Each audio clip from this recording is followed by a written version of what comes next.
Bonjour à tous, c'est Alex. Investir dans l'or et l'argent, ou pour être plus précis, assurer son patrimoine avec des métaux précieux, n'est pas simple face à la fiscalité de notre pays. Il existe plusieurs taxes selon les cas et la nature du bien. Selon le conditionnement, l'or et l'argent ne sont pas taxés de la même manière, et plusieurs choix s'offrent à nous selon les situations. La TVA s'applique, mais pas toujours. Comme beaucoup d'entre vous, plusieurs fois je me suis engagé sur un chemin qui semblait facile, mais une fois que je voulais en sortir, l'État était là et prenait sa part, par surprise. Pour l'or et l'argent, c'est la même chose, vous ne payez rien ou presque à l'achat, mais à la revente, elle est là et se sert largement. De plus, sur les sites et vidéos, même auprès des impôts, c'est toujours très difficile, très compliqué d'obtenir la bonne information. Et l'on découvre souvent trop tard que l'on avait mal compris ou mal évalué la situation. Dans cette vidéo, je vais vous expliquer comment l'or et l'argent sont taxés à l'achat et à la revente en France, dans la pratique et non en théorie.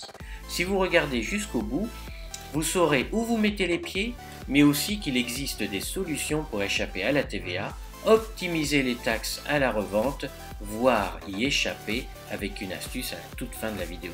Et attention, cette vidéo s'adresse uniquement aux particuliers.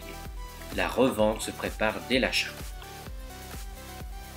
Ah, la TVA, cette taxe que nous payons tous, impossible ou presque d'y échapper, riche ou pauvre, elle est pareille pour tous, c'est la plus injuste et en même temps la plus égalitaire de toutes les taxes.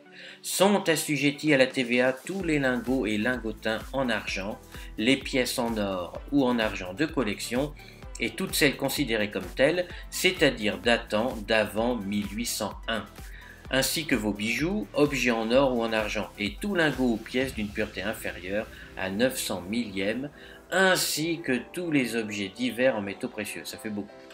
Mais bonne nouvelle, il est assez simple d'y échapper en choisissant bien.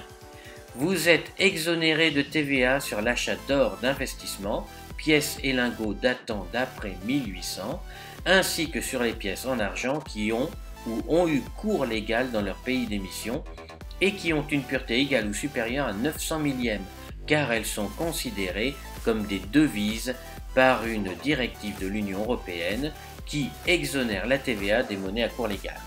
Les États membres exonèrent les opérations, y compris la négociation, portant sur les devises, les billets de banque et les monnaies qui sont des moyens de paiement légaux, à l'exception des monnaies et billets de collection. Code général des impôts, article 261C, voilà, du code donc des impôts. Par exemple, pour échapper aux impôts, vous avez les Krugerrand, les Maple Leaf et les Philharmoniques de Vienne en argent qui sont donc exonérés de TVA, de même pour les francs en argent et bien d'autres. Alors, comme le précisent les différentes lois portant sur la taxation des métaux précieux, vous êtes exonéré en totalité de toutes les taxes à la revente sur tous les métaux précieux physiques d'investissement, à la seule condition que le montant total de la vente ne dépasse pas le seuil de 5 000 €. Sauf que, en théorie, la théorie et la pratique, c'est la même chose, mais en pratique, c'est différent.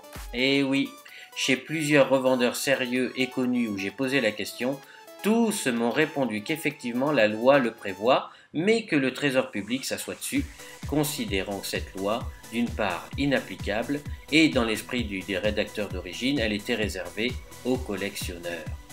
Ils n'ont pas tout à fait tort, et leur argument principal est qu'un contribuable pourrait revendre tous les jours pour moins de 5 000 € jusqu'à encaisser la somme souhaitée sans avoir à payer de taxes. Et c'est vrai.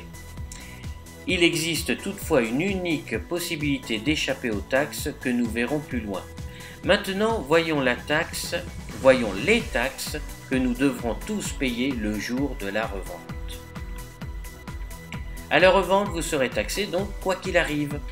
Depuis la disparition de l'ISF, c'est une petite parenthèse que je fais, et même si probablement aucun d'entre nous n'est concerné ici, il est bon de rappeler que plus personne, du moins pour le moment, n'est imposé pendant la durée de détention d'or et d'argent physique. Ouf, profitons-en.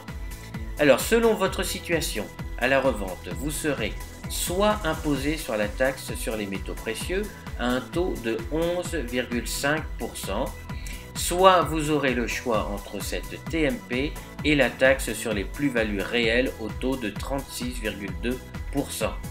Si vous êtes dans ce second cas, il vous faudra choisir l'option la plus intéressante pour vous. Et si vous passez par un professionnel, il fera le calcul. Détaillons chacune de ces taxes. La TMP est un prélèvement forfaitaire de 11,5% du montant total de la vente.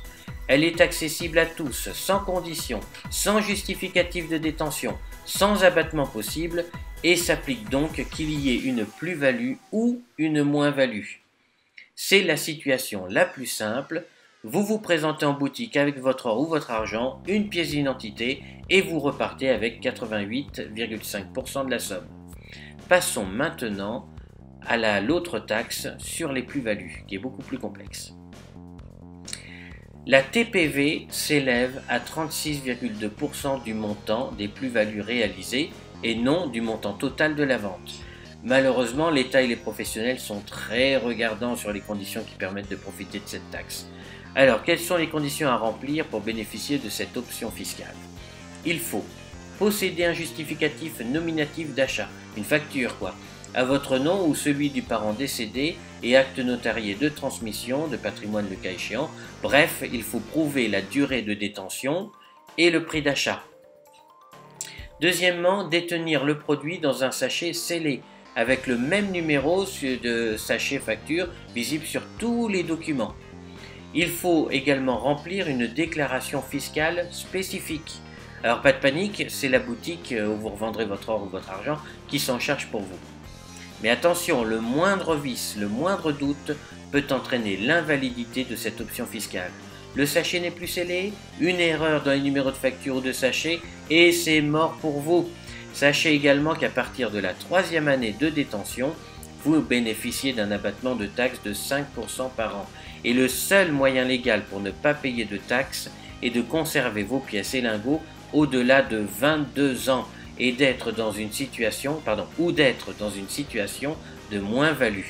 Dans ces deux cas, vous serez totalement exonéré de taxes. Selon votre situation, il sera peut-être plus avantageux de choisir la TMP à 11,5% du total si votre plus-value est très importante.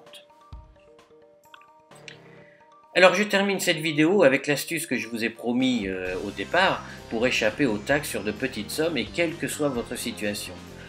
Achetez et revendez entre particuliers. Il existe des risques bien sûr et j'en parlerai dans d'autres vidéos. Si cette vidéo vous a plu, n'hésitez pas à mettre un pouce bleu, à commenter et partager cette vidéo. Et n'oubliez pas de vous abonner pour recevoir mes prochaines vidéos.